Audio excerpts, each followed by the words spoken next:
everyone, and welcome to That Was History, where we talk about anything and everything dealing with historical events and fun facts.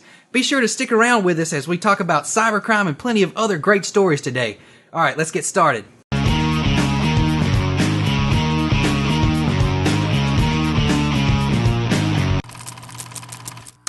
If you've been with us thus far, then you've seen our segment about the Watergate Scandal dealing with Nixon, his top officials, and his staff. If not, this scandal was a cover-up operation by his staff in order to attempt to break into the Democratic National Committee in the Watergate complex. The men involved were eventually caught and dealt with appropriately, and also this led to the resignation of Richard Nixon. I mention all this to say that on November 17th of 1973, Richard Nixon was reported to have said, "I am not a crook," in response to the Watergate allegations. Have you ever seen the Disney movie Aladdin? How about the film A Knight's Tale with the late actor Heath Ledger? Both films have a storyline that's fairly similar, where someone of royalty ends up falling in love with the poor common man. I always assumed that this was something only heard of in fairy tales, but this actually happened on November 18th of 1931 in Romania. King Carol threatened to have his own son, Prince Nicholas, arrested for trying to marry a common woman. He even went so far as to rip up the marriage certificate. This definitely didn't end with a happily ever after. Events that happen in the Middle East have dominated the news for many years.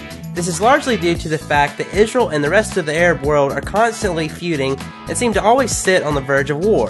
Rarely do you ever hear of any words of peace among the countries in the Middle East, but on November 19th of 1977, Anwar Sadat held a moment of peace when he became the first Arab leader to step foot into Israel. But unfortunately, he was condemned by the rest of the Arab world. Here in the United States, we have a lot of different home phone, cell phone, internet, and television providers. These companies range from names like Verizon and AT&T all the way to T-Mobile, Metro PCS, and Sprint, with local companies somewhere in between.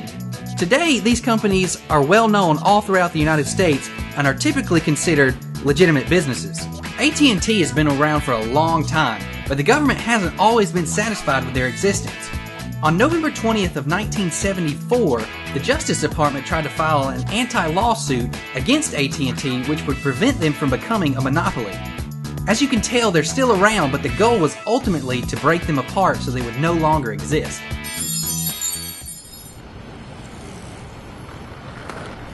Hey man, have you ever had anyone hack your Facebook and just post the most ridiculous comment as your status? Actually, yeah, I had that happen to me just yesterday. Oh really? Let's hear it. Yeah, well, it was kind of ridiculous, but at the same time it was kind of funny. It said something like, Coach Derek Dooley is the best coach ever. I'm Cliff Langston and I approve this message. See, look at it. It's like, right, it's ridiculous. Dude, that's just hilarious. But passwords like that on Facebook can be hacked just very easily. And this leads us right into our next story. Russian hackers were able to destroy a water pump by turning it on and off repeatedly until it broke. They gained access by using a stolen password from the company that created the software.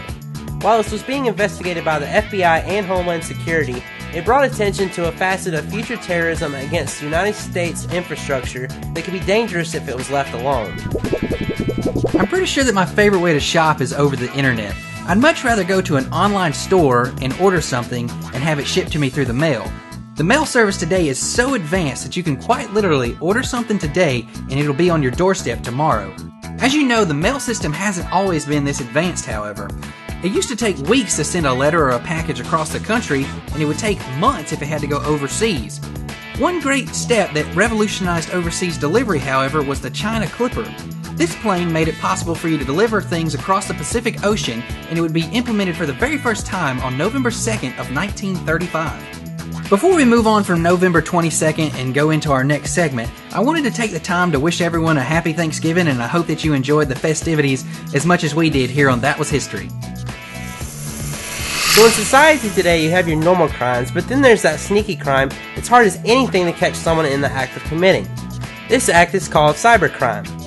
This deals with things such as computer-related forgery and fraud, child pornography, cyber terrorism, and other things like this. In an act to stop this so-called cybercrime, a convention was held and treaty signed on November 23rd of 2001 by the United States, members of the European Council, Canada, Japan, and the Republic of South Africa and Budapest, Hungary. The main objective of this was to put an end to cybercrime and protect society. Although this treaty was signed, there are many issues concerning privacy laws and balancing civil liberties, all in efforts to catch criminal elements that are utilizing the internet for illegal purposes. Well, that's going to do it for this episode, guys. We hope that you enjoyed everything we had for you. And if you did, be sure to leave us a comment and let us know what you thought. Also, be sure to come back next Friday when we have more historical fun facts and events for you.